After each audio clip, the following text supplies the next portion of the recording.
Hello, I'm Cecilia Vaca-Jones. It's a pleasure to be in this so much and being able to share some of my thoughts and experience when it comes to talk about cultural heritage in education. And when I was preparing for this session, I thought, what would be the best way to share some of my own experience? And then I thought, well, why don't we start talking how I actually on the field of early childhood development and how this takes me back to 2012 to my lovely country that many of you know, but Ecuador being one of the most diverse countries around the world. It's a country in South America. We have 14 different nationalities in Ecuador. And today I would like to share with you some of the findings of research. It was an ethnographic study that I did back in 2012. But what's interesting about this ethnographic study is that at the time, we were already trying to understand how can we, country as diverse as Ecuador, in order to transform learn. And at the time about doing this ethnographic study, and basically we center a lot of the research in Kichwa communities. So I thought the best today share vision, and I'm proud of the vision because I really think that when you understand and learn about indigenous culture anywhere around the world, you understand that there might be different ways of upbringing of children, but especially when it comes to the heritage and the richness that we have from different cultural perspectives, there's so many things that we can learn. In the case of Ecuador, I think that Kichwa culture has really influenced the way that we see the way that people in the cultures. So let me start some very simple thoughts about the role practices when it comes to the development of indigenous children. And I wanted to share with you the three experiences that we did the research back in 2012, but as I was saying before, we have continued to monitor some of the findings of this research, and these pictures were actually taken last month. It was one of the centers, it's basically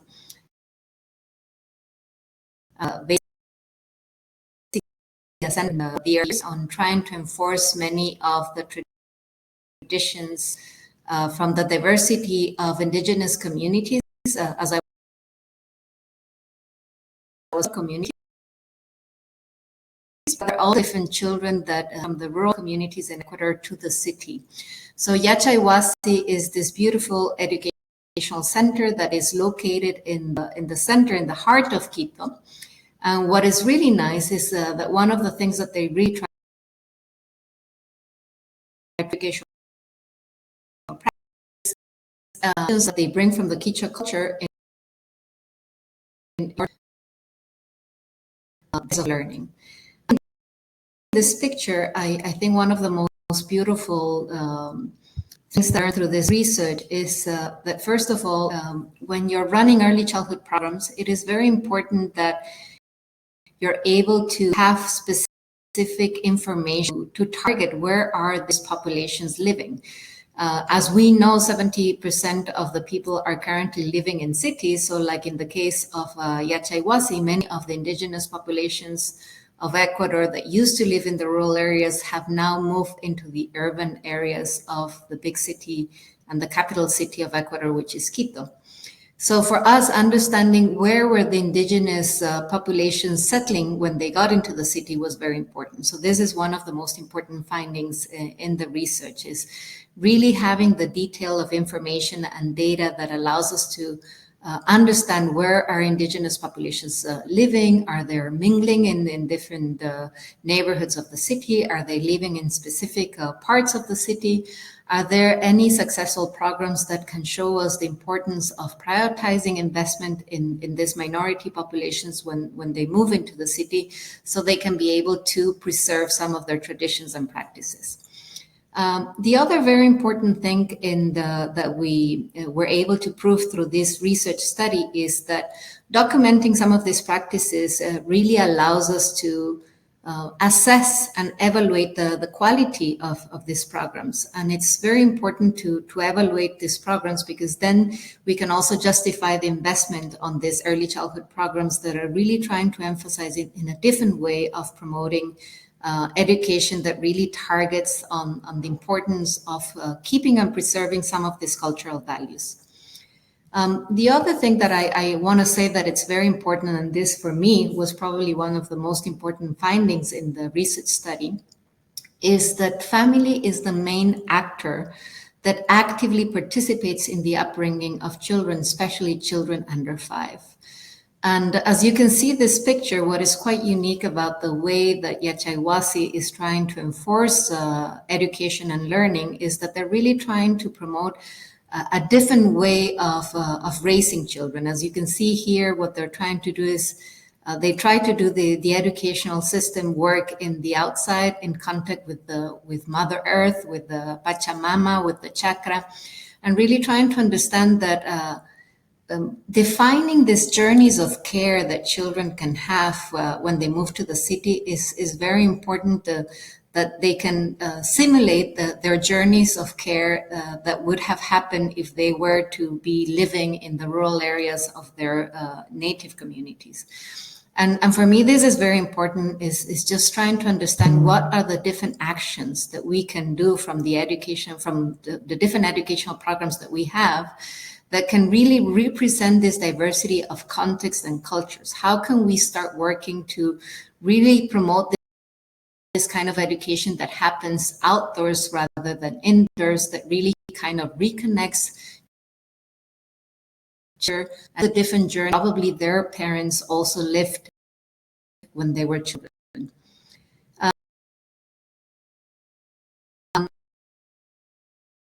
Another, and I think it's applicable in the context of the programs nowadays, is the possibility of care programs for children under 3, of course, depend on the political will of keeping these programs alive, right? Like sometimes when you're working in the educational system, you're so concerned about, universalizing a program or really making sure that all children have access to the educational system, that we forget to customize the educational programs, understanding that maybe there are different cultures that we and try to be more inclusive. So for me, definitely at the national level, which are the different territories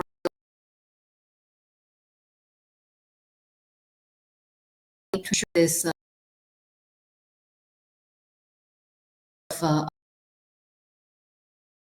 how can we be more effective action, and how can we make sure that we overcome these gaps, especially when it comes to attending these groups that many times are facing these tensions that might happen when they move from their native communities to this more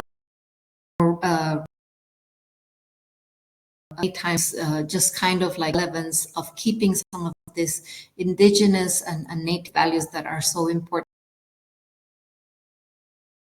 of our culture. Maybe just to move into some of the other very we've had to emphasize on how throughout history we have been able to identify the language of cultural identity. As I was saying, the research that we did was mainly centered in the Kichwa culture, and of course the main language Kichwa is Kichwa. But when we talk about language, I think that the most important thing is that language many times also represents this opportunity to think about traditions that then are the way that we transmit or transfer many of our cultural values and beliefs. So I think that for me, which is the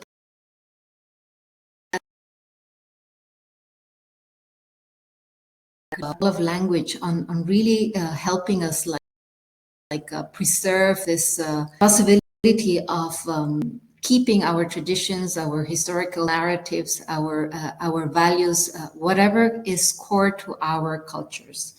And I think there have been a lot of evidence and research that are being run and that basically express how the lexicon or the syntax or the in the language often elements of culture, such as specific knowledge on different languages. In the case of Kichwa, for example, I think that whenever you think about the specific words that they have in order to define, especially when it comes to the relationship with nature, they have very specific words in their language that represent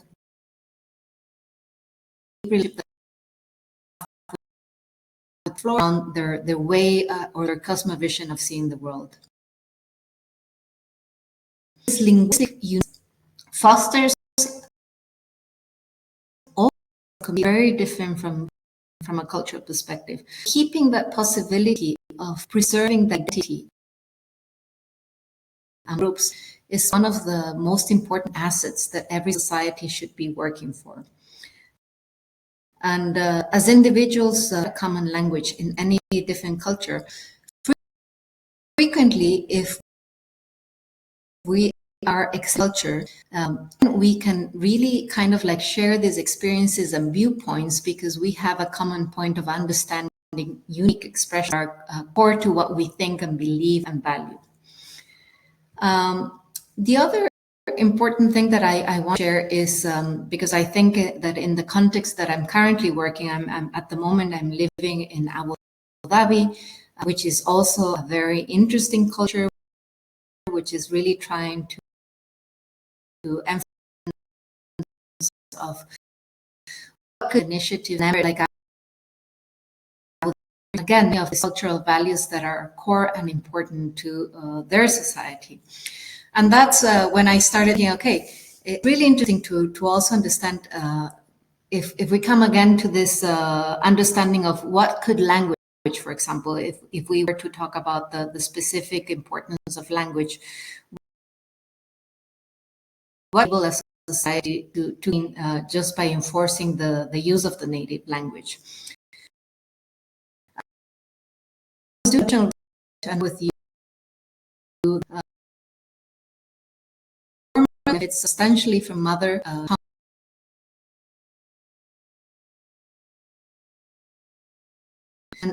if you're able to receive in your mother tongue, then your achievements are significantly can be significantly higher. You can get better scores if you are educated in your native language. If we have this in mind, and if we consider what research is currently saying, which is the optimal period, and I think this is also very important because when we're thinking about it's quite interesting on the countries they languages elementary school, they don't necessarily start earlier than that. But what research actually indicates period for children in learning as a language spans birth to around 6-7 years old. And again, this has to do with the development of the brains of children, and particularly understand that especially the first 2 years of life, it's probably the period of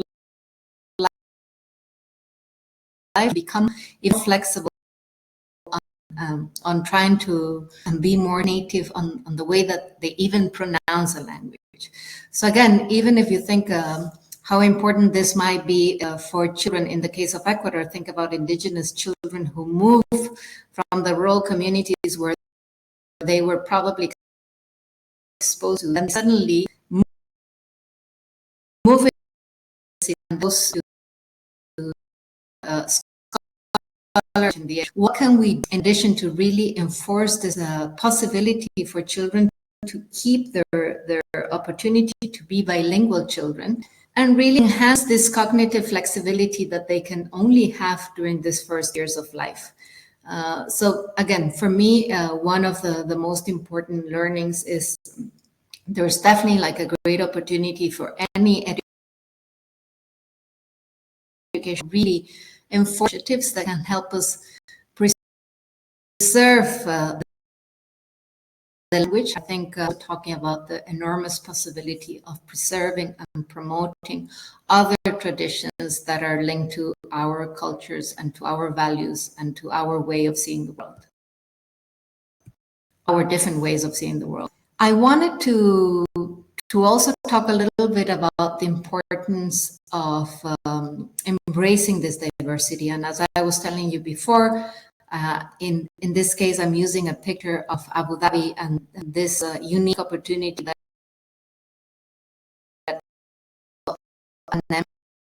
for the importance of teaching and embracing the mother language from the very early years. And why am I emphasizing so much in the the most important thing is even in a country like Abu Dhabi,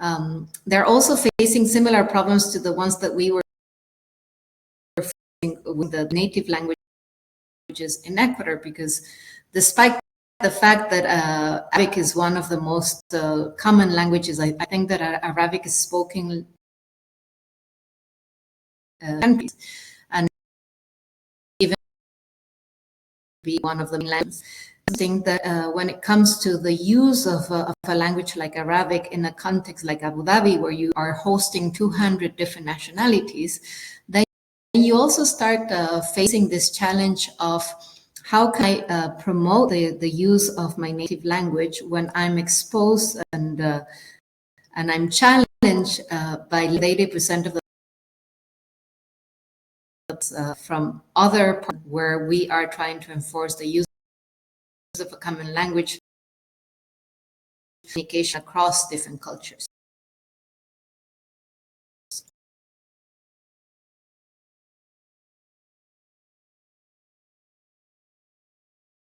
If the respect of cannot be overstated, then we understand that it's really crucial to use language in order to promote a healthy cognitive development. And the preservation of the cultural identity does have to do a lot with the use of, as I was saying before, there are things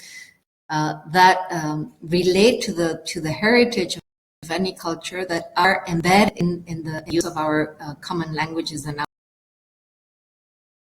our. But I also think we're really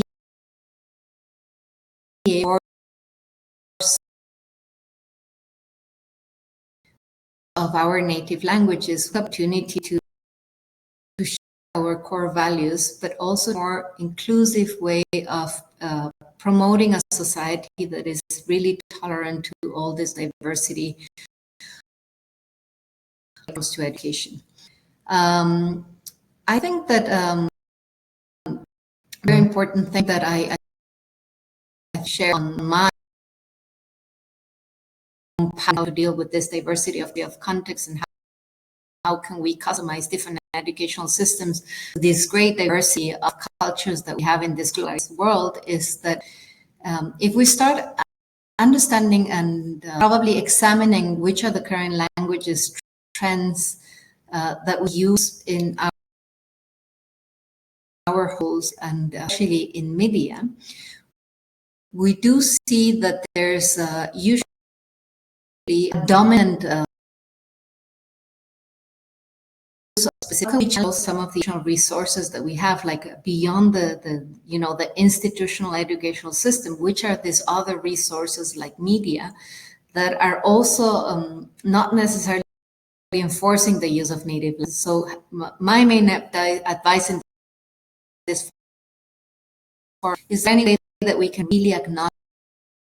the importance of not only in the of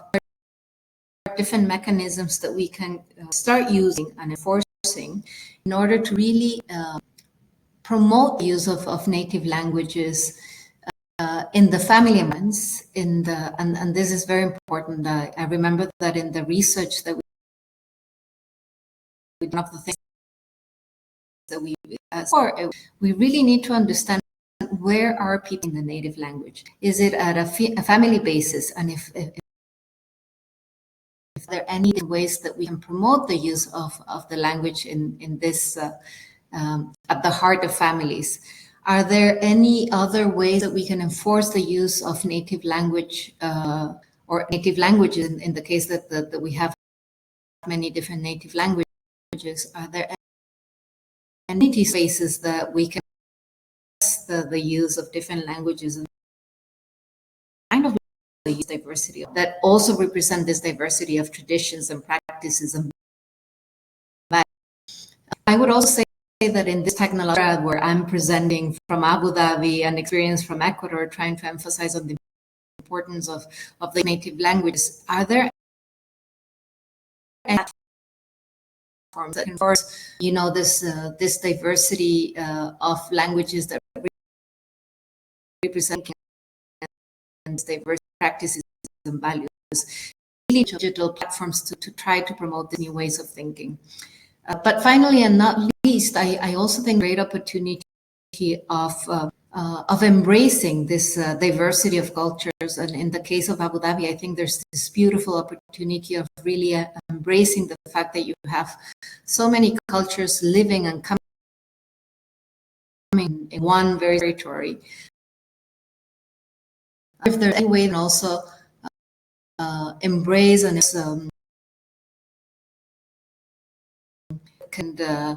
different ways of thinking and these different values that we can only kind of like share if we really make them more popular of cultures in a country as diverse as the Emirates. I really think that of the efforts that we need to think from the educational perspective and from what this forum to do is how can we promote this personal development when it comes to values of my own culture? How can we ensure to this right to an education that is more customized to my own needs and my own ways of? I really emphasize on the importance of contributing, like target different ways of learning in a way. But I also think that by embracing culture and identity are also promoting a more social cohesion. And I think this should be one of the main priorities that we have in the political agenda of any country, like really trying to understand, is this diversity of cultures also an opportunity to bringing people together, to really creating this social cohesion, just understanding that this diversity can more richness to our own culture and our own way of thinking. And I also think that by enforcing the values of our own cultures, there's also even like a beautiful economic opportunity to really kind of stimulate the that you have in every, and I to give full opportunity of really, for example, when it comes to enforce the use of Arabic, or in the case of Abu Dhabi, of their very specific Emirati dialect. I feel like to try to ambiguate when it comes to understanding different practices and traditions around the very unique way that an emirate like Abu Dhabi can see different aspects of their own culture. So I think it depends on the way that you an identity. But I think one of the main drivers to really kind of position culture and identity is through language, understanding how can language create like very positive outcomes to highlight that we can have preserving our own heritage and culture in this world. I could finish my presentation without mentioning really believe how culture nieces, constantly come with me also to the indigenous communities to kind of understand and learn a little bit of the Kichwa culture. And so for me, on one hand, the possibility of respecting the personal pathway that every indigenous can have, the rivers of Ecuador,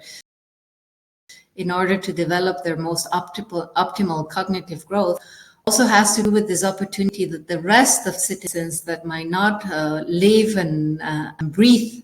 the Kichwa culture can also have in order to preserve the cultural identity of Kichwa nationality in a country like Ecuador.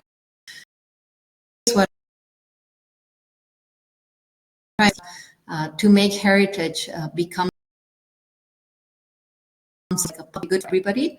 So when it comes, for example, to learn about culture and heritage and language, I think we all have a crucial role to promote an inclusive society. And I think that the educational system, diversity of opportunities that we have through the educational system, enforced the use of language over years, also represents this very unique opportunity to our own cultures, to our natural ecosystems, to our own ways of seeing the world and understanding how diverse the world can be if we can see it from different perspectives and different cultural values. Anyway, I hope this is helpful. It's a lot of information, but I'm hoping that this was interesting for everybody, and very happy again to share a piece of all different advantages that culture and heritage can bring to a full educational system that goes beyond institutions and understands this diversity of thinking from different angles.